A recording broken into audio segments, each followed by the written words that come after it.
Cake this firm could only come from scratch.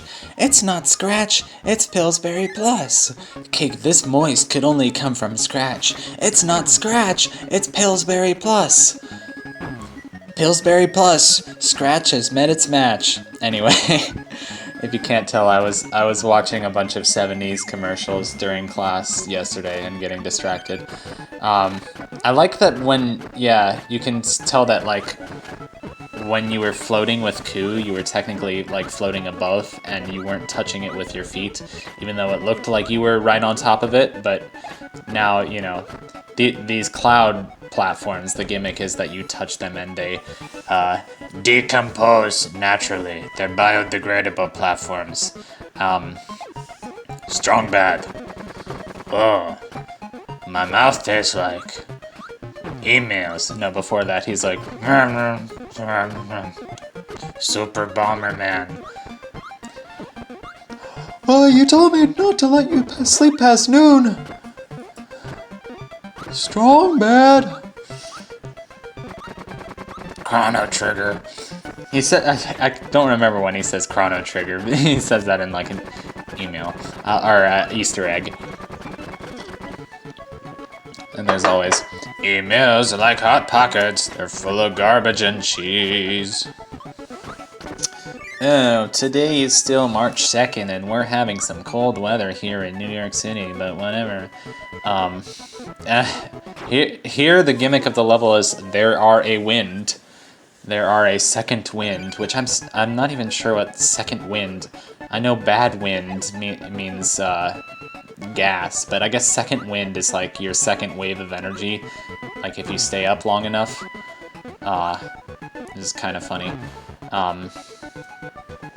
Yeah, my friend is having to pull like all-nighters to complete her homework. Because she was in the hospital for a long weekend, and her school just sounds really brutal. It assigns a lot of homework, but compared to my school, I suppose that's what most normal schools do. Yeah, speaking of other things that aren't Poglith drives a Vauxhall Viva,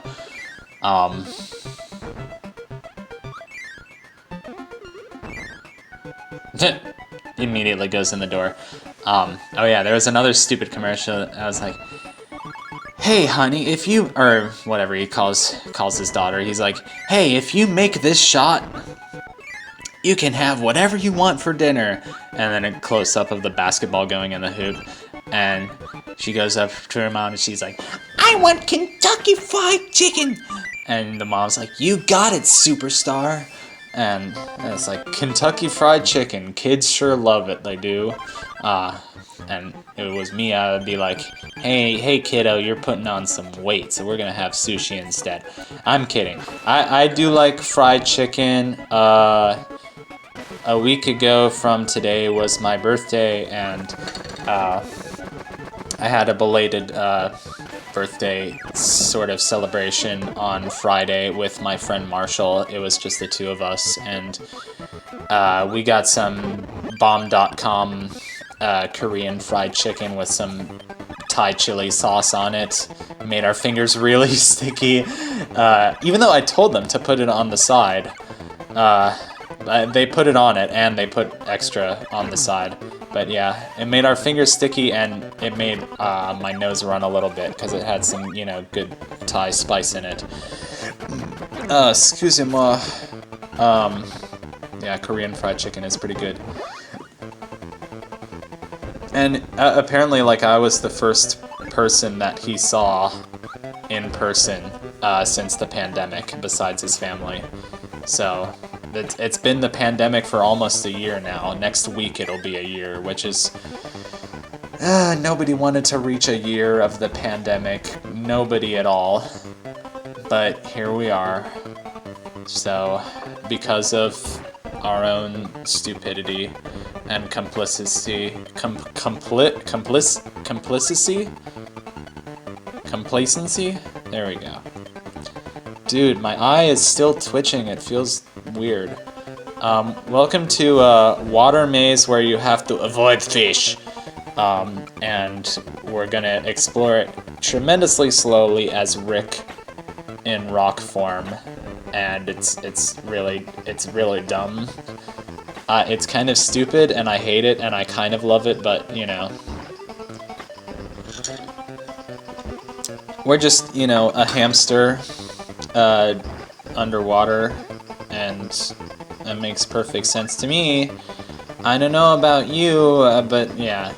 I think we should ditch Rick. What do you say? Let's ditch Rick. Yeah. Oh, I called it. I was just ad-libbing, but I called it perfectly, because I'm still doing post-commentary. I gave it away, but I called it right on the money when I was about to ditch Rick. That's so funny.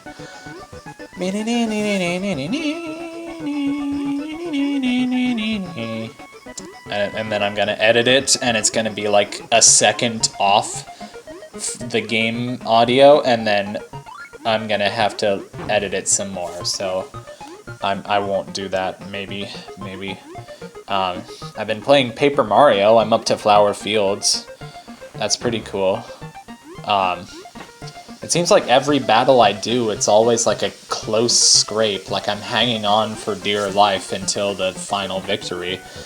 Like I just had the and I've been like going through that game incredibly quickly, it feels. But I just did the like boss of Chapter 5, which was always kind of a hated boss of mine because it just makes me stressed. I guess it's not too bad, but you just have to have like a specific party member. You have to have Sushi to put out the fire. Yes, Sushi.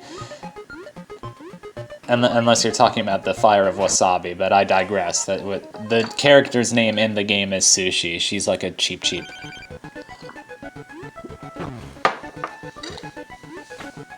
Sorry, I'm drinking tea. I don't know. Flower Fields is fun. Flower Fields is the kind of like pretty, you know, storybook aesthetic kind of thing that you would expect early on in the game.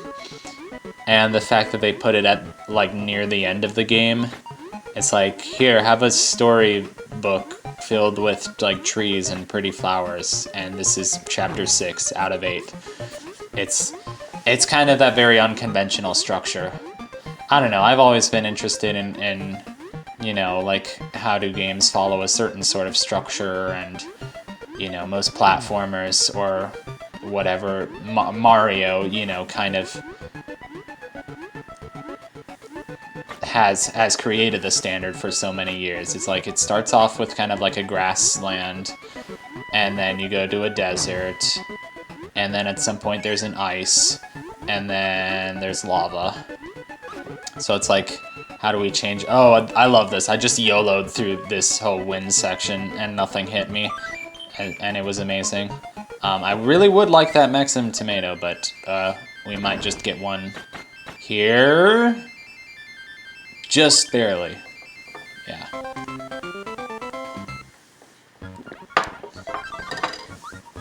I like how Tim Schafer talks about it. He's like, you know, and Tim Schafer, like, you know, has created platformers, but, you know, like Psychonauts, but mainly, you know, point-and-click games like Full Throttle, Grim Fandango, Monkey Island, which are less, you know, less bound to the kind of, you know, platformery kind of structure that I just talked about. Platformer slash Zelda, you know, Mario and Zelda are really the two main, you know, archetypes, I guess you could say, of like having formulaic structures to games. Less so like point-and-click games. Point-and-click games are more about like immersing you into one particular story, so they don't have to be bound to, like, you know, the Mario type level progression. But it's just interesting that Tim Schafer still talks about that. He's like, he wants to make sure that players feel like they go to levels that they wouldn't see normally in a video game. So Black Velvetopia in Psychonauts was actually inspired. He got like a black velvet painting as like a birthday gift one year, And he was like, whoa, you know, I bet no other video game has a world made of black velvet. And there you go. Black Velvetopia in Psychonauts. I don't know. This is not to say that there aren't a lot of video games with, you know, interesting structures. And now interesting structure means a whole lot more than just like, oh, you're visiting a lava level first?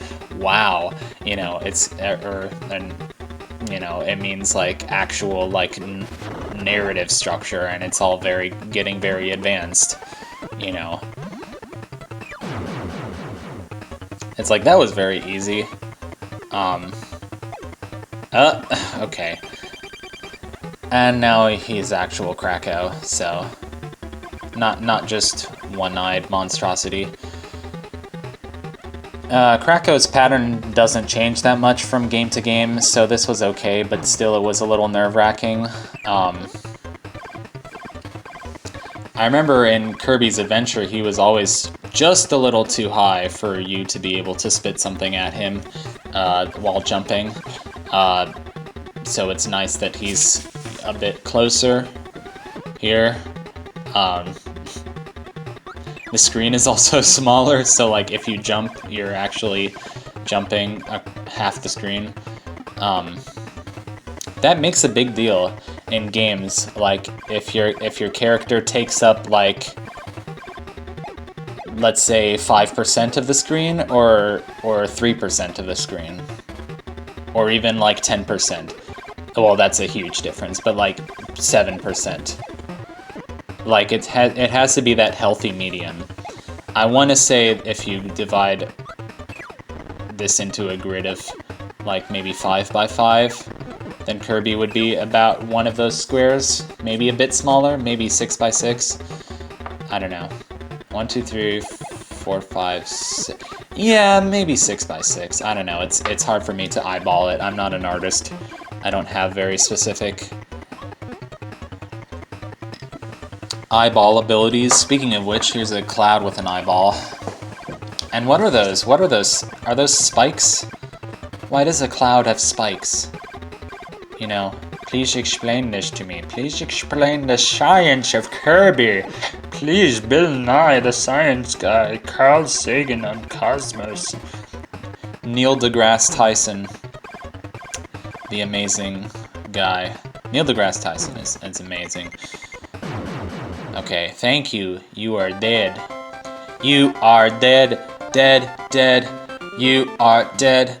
No. What a pitiful waste of a human life. You are dead. We don't have time to sing that whole song, oh no.